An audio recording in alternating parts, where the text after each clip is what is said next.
ভাই শুরু S24 আসসালামু আলাইকুম। যারা উপস্থিত আছেন আপনাদের ধন্যবাদ জরুরি সংবাদ সম্মেলনে উপস্থিত হওয়ার জন্য।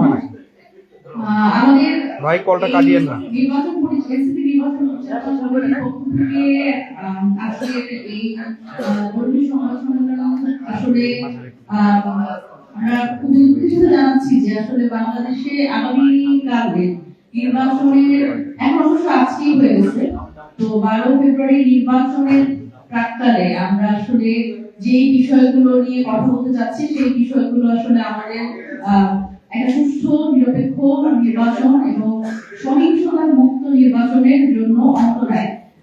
এই সংজ্ঞা থেকেই আসলে আমরা এই সংবাদ সম্মেলনে কথা বলার জন্য সিদ্ধান্ত নিয়েছি। নির্বাচন ঘিরে সারা বাংলাদেশ থেকে আমাদের যে আসনগুলো আছে সারা বাংলাদেশ থেকে আমরা নানান নাশকতার ঘটনার খবর পাচ্ছি এবং এই আগামী 1 ঘন্টা পরে নির্বাচন এবং ভোটাররা প্রায় বেশিরভাগ জায়গাতে আসলে একটা উৎসব মুখর পরিস্থিতির মধ্যে দিয়ে নির্বাচনে অংশগ্রহণ করবেন, তারা ভোট দিবেন, সেটার মধ্যে আছে সবাই সে আশাবাদ ব্যক্ত করছে। কিন্তু আমরা যেটা দেখছি যে বিভিন্ন জায়গায় নানা ধরনের নাশকতার খবর আমরা পাচ্ছি। আমরা দেখছি আমাদের কাছে এখন পর্যন্ত যে তথ্য আছে সে তথ্যের ভিত্তিতে আমরা যদি বলি সেটা হচ্ছে নোয়াখালী 6 আসন।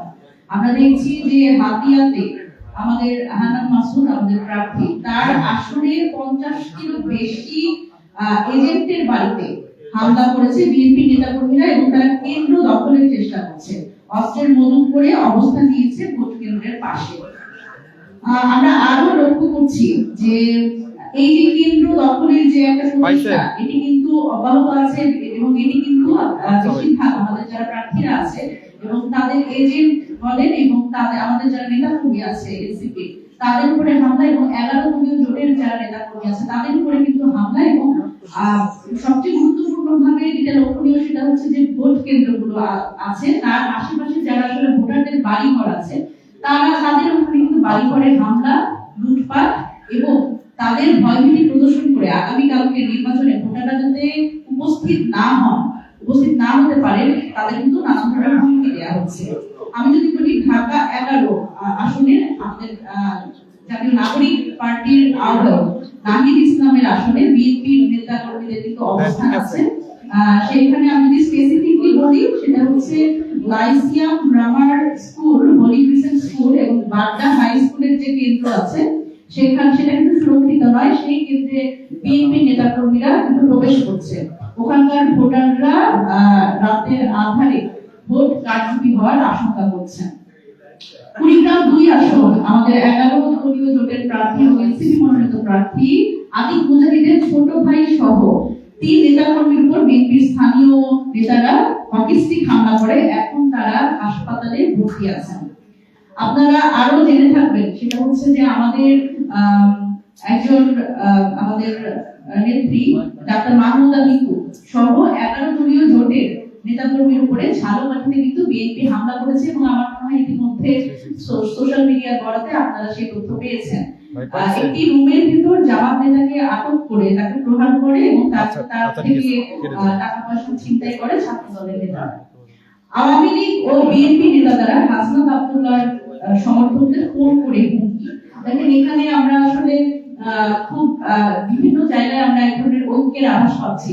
বিএনপি এবং আওয়ামী লীগের যারা আসলে গুন্ডারা যারা কিন্তু আমরা কিছুদিন আগেও কিন্তু খবর পাচ্ছিলাম যে যেই নেতারা আওয়ামী লীগের যে নেতারা যারা আসলে এই জুলাই হত্যা মামলার আসামি তাদের কিন্তু বের করে আনা হচ্ছে এবং এই নির্বাচনকে কেন্দ্র করে একটা নাশকতার পরিকল্পনা সেটি কিন্তু বিএনপির সাথে মিলে আওয়ামী লীগের সেই খুনিরা তারা কিন্তু এক ধরনের নাশকতার পরিকল্পনা করছে এবং সেটি কিন্তু একটা আমরা উদাহরণ দেখলাম হাসনাত আব্দুল্লাহর আসনে তাদের সমর্থকদের ফোন করে হুমকি দেওয়ার মাধ্যমে।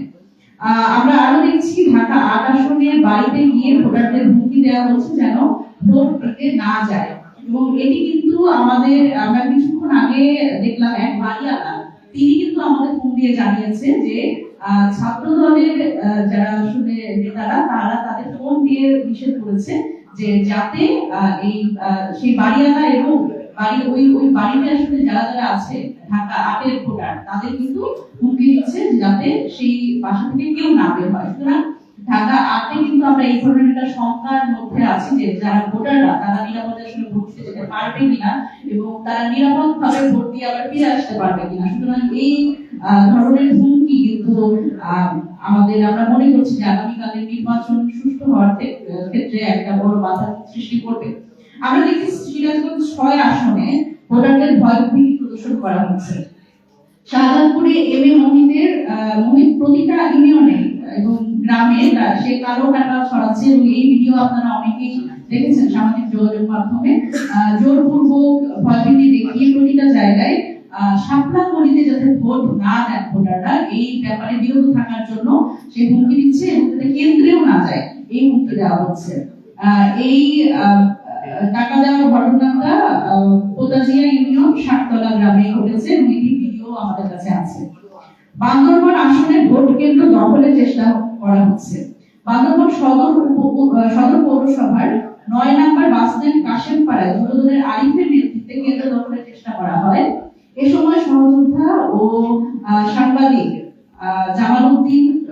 জামালউদ্দিনকে গুরুতরভাবে মারধর করা হয়। এখন সে মৃত্যুর মুখোমুখি, সে হসপিটালে ভর্তি।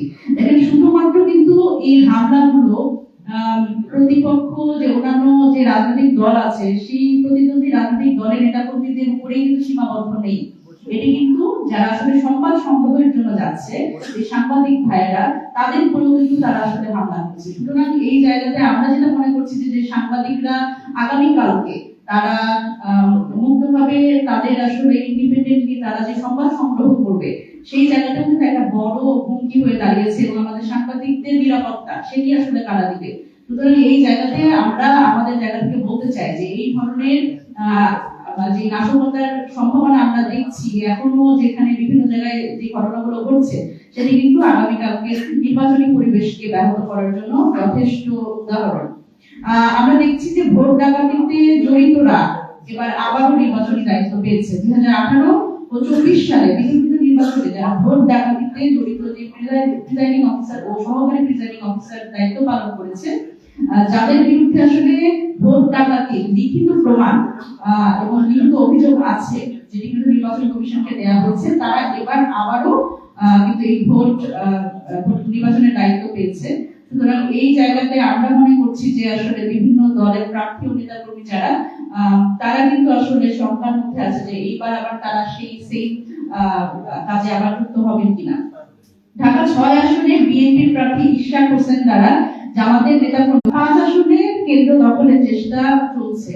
5 আসনে ডেমরার 65 নম্বর ওয়ার্ড শামসুল হক খান স্কুল কেন্দ্রে আজকে সন্ধ্যায় তারা কিন্তু 7-8 জন বিএনপি নেতা কালো গাড়ি নিয়ে প্রবেশ করেছে এবং জনতার প্রতিরোধে যখন তারা কেন্দ্র দখলের যখন চেষ্টা করেছে জনতার প্রতিরোধে তারা পালিয়ে যায়। আমরা দেখছি যে বিছানা পারু আমাদের একজন প্রার্থী ঢাকা 19 আসনে তিনি অভিযোগ করেছেন যে তার আসনে বিভিন্ন কেন্দ্রে বিএনপি নেতাকর্মী সক্রিয় অবস্থান নিয়েছে। ঢাকা 19 ধামসুর ইউনিয়নের 4 নম্বর ওয়ার্ডে শাপলাখলির নির্বাচনী বুথে রাতে বুথ হচ্ছে ভাঙচুর করেছে বিএনপি নেতাকর্মীরা এবং আমাদের ব্যানার ফেসবুক সেগুলো ছিঁড়ে ফেলেছে। এগুলো তো একটা স্বাভাবিক ঘটনা হয়ে দাঁড়িয়েছে। গোপালগঞ্জে 3টি ভোট কেন্দ্রে ককটেল বিস্ফোরণ। গোপালগঞ্জে পৌর এলাকার নীলাম্মার শহীদ মাহবুব ও রঘুনাথপুর দক্ষিণ সরকারি প্রাথমিক বিদ্যালয় ও টুনিপাড়া উপজেলার গুয়ালানা বিধবাসী উচ্চ বিদ্যালয়ে ভোট কেন্দ্রে ককটেল বিস্ফোরণ ঘটিয়েছে দুর্বৃত্তরা এবং স্থানীয় যারা প্রত্যক্ষদর্শী তারা বলছে তারা বিএনপি এবং আওয়ামী লীগের তারা ঐক্যবদ্ধ একটা প্রচেষ্টা দেখেছে। ব্যারিস্টার আসাদুজ্জামান ফুয়াদের নির্বাচনী কার্যালয় ভাঙচুর। বরিশাল 3 আপনারা জানেন যে এই পার্টির ব্যারিস্টার আসাদুজ্জামান ফুয়াদ তার আসন নির্বাচনী আসন বাবুগঞ্জ উপজেলায় ইগল মার্কার প্রার্থী তার কার্যালয়ে হামলা ও ভাঙচুরের ঘটনা ঘটেছে এবং এখানে অভিযোগ উঠেছে বিএনপি ও ছাত্র দলের নেতা কর্মীদের বিরুদ্ধে। রাজশাহীতে 12 পেট্রোল বোমা ও 15 তাজা ককটেল উদ্ধার। রাজশাহী মহানগরী চন্দ্রিমা থানা থেকে 12টি পেট্রোল বোমা এবং 13টি তাজা ককটেল উদ্ধার করেছে র্যাব 5। এই মোটামুটি আমাদের আসলে আমরা বিভিন্ন জায়গা থেকে তথ্যের ভিত্তিতে আমাদের কন্ট্রোল রুমে আমরা যা আসলে তথ্য পেয়েছি। এবং আরো একটি বিষয় সেটা হচ্ছে যে নাগারগঞ্জ 3 আসলে জামাতের যে ভোট আগে দেওয়ার একটা দাবি আমরা শুনেছি, সেটি কিন্তু অসত্য বলে প্রমাণ হয়েছে এবং এই জায়গা থেকে যারা ফ্যাক্ট চেক করছেন তারা কিন্তু এটি নিশ্চিত করেছে যে এটি আসলে সেরকম কিছু না। দেখেন, আমরা একটা বিষয় কিন্তু খুবই সংখ্যার মধ্যে আছে যে আগামীকালকে আমরা দেখছি যে এই এনসিপি এবং এনএলডব্লিউ জোট, এই জোটটি আসলে যেগুলো মিডিয়া ট্রেনিং আমরা দেখতে পাচ্ছি এবং যে মিডিয়া ব্ল্যাকআউট আমাদের জন্য আমরা দেখতে পাচ্ছি, সেটি কিন্তু আমাদের জন্য আরেকটি বড় সংখ্যার বিষয়। আমরা দেখছি যে আদালতে কেন্দ্র দখলের মতো চেষ্টা আমরা যদি গত 17 বছর দেখে এসেছি, সেটি আবার পুনরাবৃত্তি দেখতে পাচ্ছি। এবং আমি আসলে এই সংবাদ সম্মেলনের মাধ্যমে দেশবাসীকে একটি বার্তা দিতে চাই, সেটা হচ্ছে যে আমাদের কিন্তু মিডিয়া ব্ল্যাকআউটের সম্মুখীন আমরা এর আগেও হয়েছি, আমরা জুলাইয়েও এটা দেখেছি। সেই জায়গা থেকে আমাদের প্রত্যেকেই আসলে মিডিয়া হয়ে উঠতে হবে। আগামী কয়েক ঘন্টা পর আমরা যে নির্বাচনটিকে সফল করার জন্য প্রত্যেকটি দল মত নির্বিশেষে সাধারণ জনগণের যে ঐক্যবদ্ধ একটা প্রচেষ্টা আমরা দেখতে চেয়েছিলাম, সেটি যদি আমরা দেখতে ব্যর্থ হই, এখানে যদি রাজনৈতিক দলগুলো তাদের দলীয় পুরনো যে তাদের চরিত্র সেটি যদি বদলাতে না পারে, আমি মনে করি আমাদের প্রত্যেকেই মিডিয়া হয়ে উঠতে হবে। এবং সকলে মানে কয়েক ঘন্টা পর যে আপনারা ভোট দিতে যাবেন, আপনারা সকলেই সচেষ্ট থাকবেন। যে কোনো ধরনের অনিয়ম বা কোনো ধরনের বাধা বিপত্তি, আপনাদের ভোট দেওয়ার ক্ষেত্রে কোনো ধরনের বাধা বিপত্তির সম্মুখীন যদি আপনারা হন, সেক্ষেত্রে অবশ্যই আপনারা নিজেরা মিডিয়া হয়ে উঠুন, আপনারা সেটি সামাজিক যোগাযোগ মাধ্যমে শেয়ার করুন। কারণ আমরা জানি যে আমাদের যারা শক্তি তারা শুধুমাত্র সাধারণ জনগণ। এখানে মিডিয়া ব্ল্যাকআউট করে আসলে আমাদের যে ঐক্যবদ্ধ প্রচেষ্টা, এই গণতান্ত্রিক একটা পথে যাওয়ার জন্য, সেটি কিন্তু ব্যাহত করতে যারাই আসলে উদ্যত হবে তারা কিন্তু ব্যর্থ হবে, এটি আমাদের বিশ্বাস। এবার আমাদের মধ্যে এই নির্বাচনী সার্বিক বিষয় নিয়ে আমাদের সাথে কথা বলবেন জাতীয় নাগরিক পার্টির সম্মানিত মুখপাত্র ও নির্বাচন পরিচালনা কমিটির চেয়ারম্যান আসিফ মাহমুদ সজীব।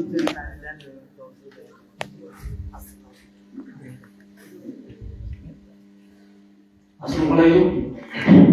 অনেক ধন্যবাদ। আমরা প্রায় 3 ঘন্টা আগে এখানে 3-4 ঘন্টা আগে ব্রিফ করছিলাম। আবার জরুরিভাবে আজকে নির্বাচনের দিন প্রথম প্রহরে কথা বলতে হচ্ছে, কারণ এর মধ্যে অনেক কিছু ঘটে গেছে এবং সারা রাত অনেক কিছু ঘটবে বলে মনে হচ্ছে। আমরা দেখতে পাচ্ছি যে স্পেসিফিক আসন কেন্দ্রিক যে ঘটনাগুলো সেগুলো আমাদের নির্বাচন পরিচালনা কমিটির সেক্রেটারি শামিন আপু আমাদের সামনে তুলে ধরলেন। আসলে পরিস্থিতি এমন যে আপনাদের সামনে কথা বলছে, এটা আপনাদের হাউস থেকে আপলোড হবে কিনা সেটা নিয়ে এক ধরনের অনিশ্চয়তা তৈরি হয়েছে, কিংবা আপলোড হলে আবার ডিলিট হয়ে যাবে কিনা সেটা নিয়ে এক ধরনের অনিশ্চয়তা তৈরি হয়েছে। সন্ধ্যা থেকে যারা দেখছি সেই অভিজ্ঞতা থেকে আমরা লাইভে আছি ভাই, লাইভে আছি, সমস্যা নেই, লাইভে থাকলে ঠিক আছে। আমরা দেখলাম যে বিএনপির একজন নেতা গাড়ি থেকে অর্থ জব্দ হলো, সেই নিউজটা আবার সরিয়ে নেওয়া হলো। পরবর্তীতে আবার তার এক্সপ্লেনেশন নিয়ে 30 মিনিটের মধ্যে আবার নিউজ করা হলো। তো কিন্তু আমরা একই ধরনের ঘটনায় আজকে সকালে জামাত ইসলামের একজন তিনি প্রার্থীও নন, এটা তো প্রার্থীর ইয়াতে ছিল, জেলা আমিরের বিষয়ে সারাদিন আজকে মিডিয়াতে চলেছে। তো এই ধরনের বায়াসনেসের কথা আমরা সন্দেহ বলছিলাম। আমরা স্পেসিফিকলি এখানে হাতিয়া নোয়াখালী 6, কুড়িগ্রাম 2, দেবিদ্যা কুমিল্লা 4, ঢাকা 11 এই আসনগুলোতে কি কি সমস্যা হচ্ছে কয়েকটি আসনের বিষয়ে বললাম। এছাড়াও পঞ্চগড় 1 আসনে আপনারা জানেন যে আমাদের পার্টির উত্তরাঞ্চলের মুখ্য সংগঠক জন সাইদিস সেখানে প্রতিদ্বন্দ্বিতা করছেন। সেখানে আমাদের একজন জাতীয় নাগরিক পার্টির পৌর আহ্বায়কের থেকে বিএনপির নেতাকর্মীরা তাকে মারধর করে হেনস্থা করে তাতে 20,000 টাকা চাঁদাবাজি করেছে একটু আগে। এই খবরটা পেলাম। আর এরপরে আমরা আরো দেখতে পাচ্ছি যে বিভিন্ন স্থানে কেন্দ্র দখল করা নিয়ে এক ধরনের প্রচেষ্টা চলছে। অনেকগুলো জায়গাতেই আমাদের নিউজ আসছে, কতটুকু সবগুলো হয়তো আসতে পারছে না, কারণ আমরা দেখছি যে অনেক জায়গায় নিউজ ব্লক করা হচ্ছে। অনেকেই লাইভ করে ফেসবুকের মাধ্যমে, সোশ্যাল মিডিয়ার মাধ্যমে আমাদেরকে রিচ আউট করার চেষ্টা করছে। আর নির্বাচনের প্রথম প্রহর শুরু হওয়ার আগেই এই বিষয়গুলো শুরু হয়ে গেছে। ফলে আমাদের আহ্বান থাকবে সকল আইন শৃঙ্খলা রক্ষাকারী বাহিনী যারা এই নির্বাচনের দায়িত্বে আছেন, প্রায় 9 লাখেরও বেশি সদস্য বিভিন্ন আইন শৃঙ্খলা রক্ষাকারী বাহিনীর পক্ষ থেকে দায়িত্বে আছেন। আপনারা এখন থেকেই খুবই সক্রিয়তার সাথে অ্যাক্টিভলি মাঠে প্রত্যেকটি কেন্দ্র পাহারা দেওয়ার জন্য আমাদের যে দায়িত্ব আছে সেই দায়িত্ব পালন করবেন। এবং আমাদের আহ্বান থাকবে বাংলাদেশের জনগণের প্রতি, বিশেষ করে তরুণদের প্রতি। আজকে আমরা আবারও 5ই আগস্ট পূর্ববর্তী সময়ে যে পরিস্থিতি ছিল সেই পরিস্থিতির মধ্যে আছি। আমরা সেই সময়ে যেমন চমকায় থাকতাম যে আমরা কোনো কিছু মিডিয়াতে বললে সেটা প্রচার হবে কিনা, কিংবা কোথাও কোনো অনিয়ম হলে বা কাউকে গুলি করে মারা হলে বা কারো হামলা হলে সেটা প্রচার হচ্ছে কিনা। এখন আমরা সেরকম একটা পরিস্থিতিতে আছি। তো সেক্ষেত্রে আমাদের আবার একটু সেই সময়টা রিকল করার সময় এসেছে, এবং সেই সময়টা আমরা কিভাবে অতিবাহিত করেছি সেটা আবার পুনরায় সেই স্ট্র্যাটেজি গুলো নেওয়ার সময় এসেছে। এখন আবার যদি মেইনস্ট্রিম মিডিয়া আমাদেরকে সহযোগিতা না করে, সেক্ষেত্রে সোশ্যাল মিডিয়া থেকে শুরু করে যতটুকু সক্ষমতা আছে সেগুলো নিয়ে দেশবাসীর কাছে তুলে ধরতে হবে যে কোথায় কি কি অনিয়ম হচ্ছে। এবং তরুণদের একটা বড় দায়িত্ব, যে গণঅভ্যুত্থানে আপনারা আমাদের বন্ধুরা সহযোদ্ধারা জীবন দিয়েছেন, যে গণতন্ত্রের জন্য বাংলাদেশের দীর্ঘদিনের লড়াই এবং সর্বশেষ গণঅভ্যুত্থানের মধ্য দিয়ে যে গণতন্ত্র পুনরুদ্ধার আমরা করতে যাচ্ছি, সেই গণতন্ত্র পুনরুদ্ধার করতে হলে আমাদেরকে আবার লড়াই করতে হবে, আবার মাঠে নেমে আসতে হবে। আপনাদের যার বাড়ির আশেপাশে, যার আশেপাশে যে কেন্দ্র আছে সেই কেন্দ্র পাহারা দেওয়া, সেই কেন্দ্রে যেন ভোট চুরি না হয়, আজকে রাতটা যেন সেই কেন্দ্রটা নিরাপদে থাকে সেটা নিশ্চিত করা আপনাদের দায়িত্ব। এবং একই সাথে আজকে রাতে যে প্যানিক সৃষ্টি করা হলো, বিভিন্ন জায়গায় কেন্দ্র দখলের চেষ্টা করে হামলা করে যে প্যানিক সৃষ্টি করলো বিএনপির পক্ষ থেকে, সেই আতঙ্কিত হয়ে কেউ যাতে আবার ভোট কেন্দ্রে আসার ক্ষেত্রে নিরুৎসাহিত না হয় সেটা নিশ্চিত করা আমাদের দায়িত্ব। এবং বাংলাদেশের জনগণের প্রতি আমাদের জাতীয় নাগরিক পার্টির পক্ষ থেকে এবং বাংলাদেশের একজন নাগরিক হিসেবে আমাদের পক্ষ থেকে আহ্বান থাকবে যে অবশ্যই আপনাদেরকে ভোট দিতে হয়। যে কোনো পরিস্থিতিতে আপনাদেরকে ভোট দিতে হবে। কেন্দ্রে কোনো ঝামেলা চলছে বা রাতে ঝামেলা হয়েছে, এই কথা মাথায় রেখে যদি কেউ ভোট না দিতে চান তাহলে পরিবর্তন আসবে না। তাহলে যা কিছু আগের মতো ছিল আমরা আগের পরিস্থিতি থেকে আবারও 5ই আগস্টের পূর্বের বাংলাদেশের দিকে ফিরে যেতে যাচ্ছি, এবং এর ভয়ানক রূপ সম্পর্কে আমরা সবাই অবগত। তো যদি আমরা এই আতঙ্কিত হয়ে বা বিভিন্ন এই হামলার ঘটনা কিংবা ভয় ভীতি যেটা তারা আগের রাত থেকে দেখানোর চেষ্টা করছে, সেই ভয়ে ভীত হয়ে ভোট না দেই, বাংলাদেশের জনগণ ভোট না দেন আপনারা, তাহলে আবারও আপনাদের সন্তানকে জীবন দিতে হতে পারে। বিগত 17 বছরের জুলাই গণঅভ্যুত্থানে যেভাবে হঠাৎ করে কারো বাড়ির সন্তানকে তুলে নিয়ে যাওয়া হয়, গুম করে নিয়ে যাওয়া হয়, জেলে রাখা হয় কিংবা হত্যা করা হয়েছে, সেই দিনগুলো আবার ফিরে আসবে। আবারও আমাদেরকে নিপীড়নের শিকার হতে হবে। আবারও শেখ হাসিনার সময় যেই বিভীষিকাময় 17টি বছরের মধ্য দিয়ে বাংলাদেশকে যেতে হয়েছে, আবারও সেই বিভীষিকাময় সময়গুলো ফিরে আসবে। সুতরাং অবশ্যই বাংলাদেশের স্বার্থে, আপনার স্বার্থে, আপনার পরিবারের স্বার্থে, আপনার এলাকার স্বার্থে অবশ্যই ভোট কেন্দ্রে যাবেন সবাই। এবং যদি কোনো কেন্দ্র দখল থাকে বা যদি কোনো কেন্দ্রে নিরাপত্তা হুমকি থাকে, তাহলে এলাকাবাসী একসাথে জড়ো হয়ে একসাথে মিছিল নিয়ে প্রয়োজনে ভোট কেন্দ্রে যাবেন। কিন্তু অবশ্যই ভোটাধিকার প্রয়োগ করতে হবে। এই আহ্বান আমাদের সবার মধ্যে থাকবে, এই দাবি আমাদের সবার মধ্যে থাকবে। যে কোনো পরিস্থিতিতে নিজের ভোটাধিকার প্রয়োগটাকে সর্বোচ্চ গুরুত্ব দিবেন, এই প্রত্যাশা ব্যক্ত করছি। এবং আমরা আমাদের যে আপডেটগুলো আসতে থাকবে সেগুলো নিয়মিত আপনাদের সাথে শেয়ার করতে